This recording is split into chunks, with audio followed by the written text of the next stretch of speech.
I'm just a porn critic with the funny glasses on my skin. How comes you've got big tits?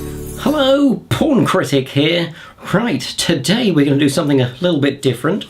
Going to be reviewing the old fleshlight here. So let's just get stuck in and away we go. Going to be a practical review, so if we just start with a bit of lubricant.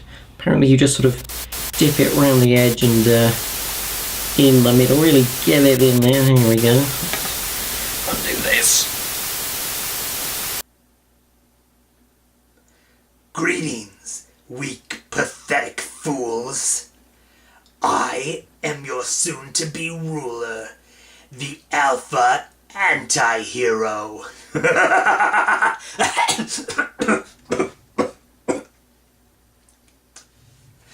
I have interrupted your would-be entertainment to tell you should all be ashamed of yourselves. Also, since your simple minds cannot govern yourselves properly, I am going to do it for you. That's right.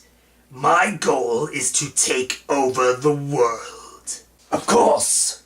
However, I'm not as foolhardy as some of my compatriots, and will not attempt to do so without properly planning first.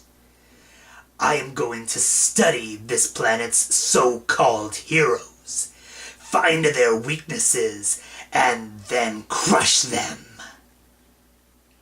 And who better to start with than that dorky little Boy Scout himself, Superman. Doctor, what do you have for me first?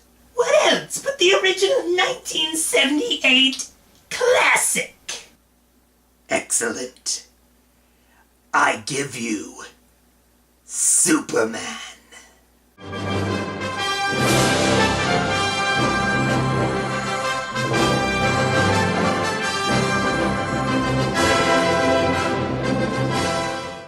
So we open on Krypton, as Don Corleone gives the council an offer they can't refuse. My friends, you know me to be neither rash nor impulsive. I'm not given to wild, unsupported statements. And I tell you that we must evacuate this planet immediately. Of course, they don't believe him. What have I ever done to make you treat me so disrespectfully? Maybe he should send Luca Brasi after them. So Corleone, Jor-El, goes against the council's wishes and sends his infant son out into space just before the planet explodes. Now what should have happened here is a meteor hitting the tiny ship, blowing it to pieces. But I guess that would make the movie too short. Would have been funnier though. So yeah, we all know the story. He lands on Earth, gets found by an old couple, and even passes by Kirk Allen and Noel Neal from the old Superman serials. Hey, faster even! Oh, Lois Lane, you have a writer's gift for invention. I'll say that for you. But... Lois, please read your book. Before finally learning of his past from the giant head of Jor-El. You do not remember me. I am Jor-El. I'm your father. Maybe I should patent that. Everyone would love their own giant head of Jor-El. Maybe not. So in his secret identity as Clark Kent, Superman gets a job as a newspaper reporter, where he meets Lois Lane. Now this woman is a walking disaster. Seems everything she does puts herself and everyone around her in danger. Case in point.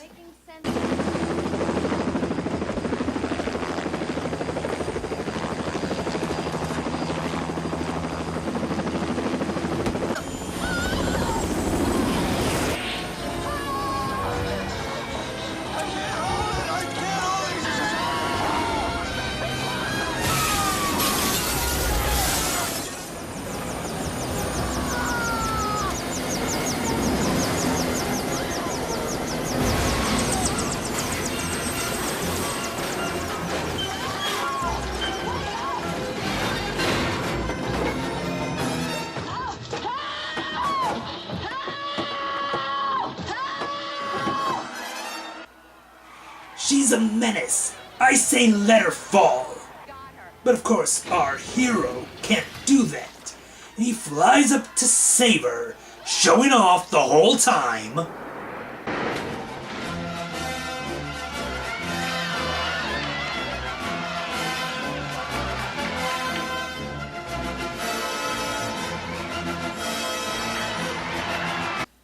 And that is one of the main problems with Superman. He lives for the adulation. I don't know why people look up to him. They should try to gear their lives more like mine. I am a true role model after all. And speaking of role models, here we have Lex Luthor, entrepreneur, mastermind, and a snazzy head of hair. Lex wants to use a missile to blow half of California into the ocean, giving himself premier beachfront property. See, Lex just wanted a nice place to settle down. What is so wrong with that? Meanwhile, Superman decides to give some exposition to Lois. Yes, I'm here to fight for truth and justice in the American way. I think I'm going to be sick. So they decide to go on a touching flight around the world. Then Superman drops her intentionally just so he can save her.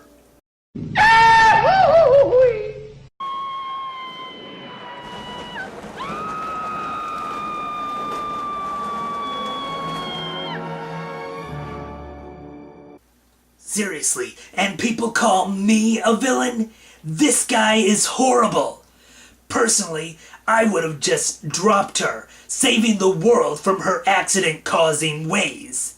You're welcome. So Lex manages to put together that kryptonite is Superman's weakness, as well as where to get it. Alright, even I have to admit that's a little convenient. So Lex, his clumsy sidekick Otis, and his ditzy girl Miss Tessmacher manage to get the codes for the missile and lure Superman to their hideout in order to take him out of the picture. He's definitely coming, Mr. Luthor.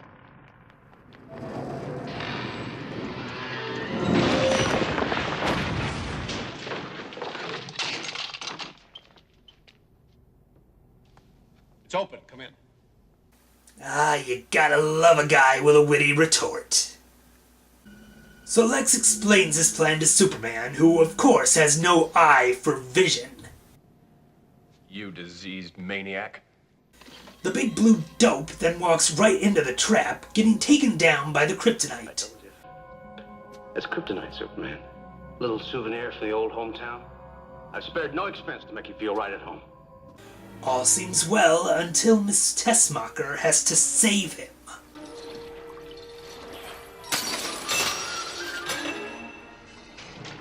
This is why I keep women out of the business. They always hamper things with their feelings. Now while all this is going on, Lois is in California interviewing the guy Lex bought his future prime real estate from. Superman manages to stop one of the missiles, but the other hits the San Andreas Fault just as the mastermind had planned.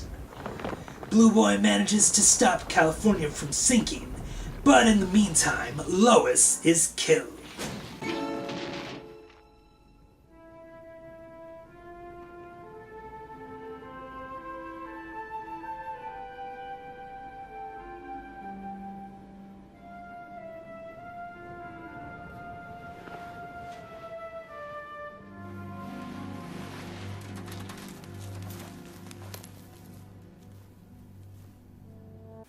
And thus the world was saved, thanks to Lex Luthor. But of course that's not how it happens. Superman manages to fly around the world fast enough to turn it backwards, reversing time. Oh, come on! First of all, that's cheating. Second, there are so many things wrong with this. Wouldn't everybody have flown off the planet when he turned it backwards? Are there now two Supermen out there? If he was fast enough to do this, why wasn't he fast enough to catch both missiles? Whatever. So yeah, he gets Lex, puts him in jail, flies around the world, smiles for the camera, and everybody's happy. Except for me. What a load. I mean, yeah, the effects were amazing for the time, and I'm sure a lot of people would consider this movie a classic. But come on, the guy is a terrible role model and just plain terrible person. Whatever. I have managed to find some useful information in this movie, although I'm sure your puny brains didn't see it. My time is up. But soon, so is yours. My ascension is coming, and you will all bow to me.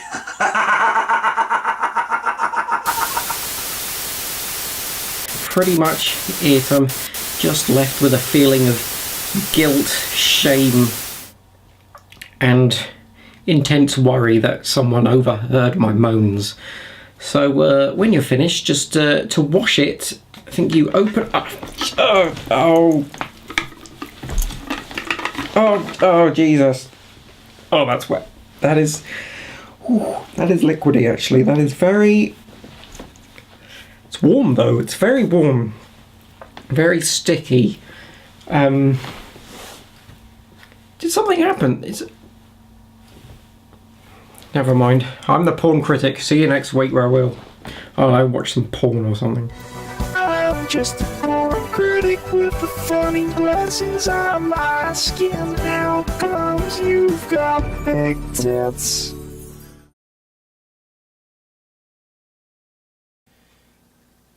Did you get all the information, Doctor?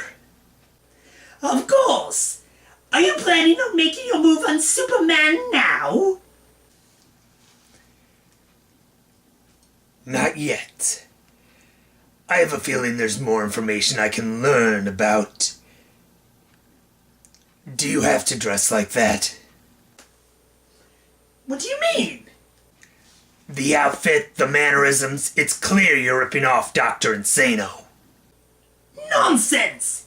I am merely paying homage to the good Dr. Insano. Besides, I look nothing like him. My shirt says science!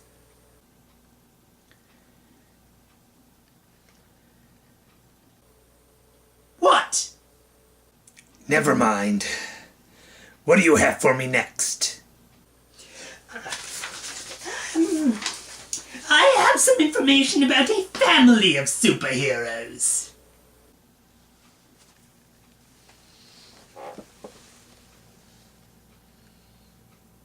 Excellent. Patient Interview 1. Jimmy Alphanet, also called the Alpha Anti-Hero. Patient has shown signs of delusions and is prone to violent mood swings. As a child, he was heavily bullied by his classmates. On a side note, it says in his profile that boy could dance. Mr. Alphanet, please take a seat. I'd like to talk to you about your childhood. What about it? Well, according to your profile, you were not very popular. Well, that's an understatement. All I wanted to do from the time I was a child was dance. Was that so wrong? No. The other kids just had to pick on me all the time. They called me Jimmy the Geek. I'm sorry to hear that. Don't patronize me. That's all I got from the teachers. You know, I remember reading as a kid about superheroes coming to the aid of kids getting bullied. So I sent letters to every one of them I could think of. And you know who came? Nobody. I guess they were all too busy to help a poor little kid like me. Who do they think they were anyway? What? I wasn't good enough for them? I'm gonna kill every last one of them! Guard! Get off me! Get off me! I'm gonna kill them all! Let me go!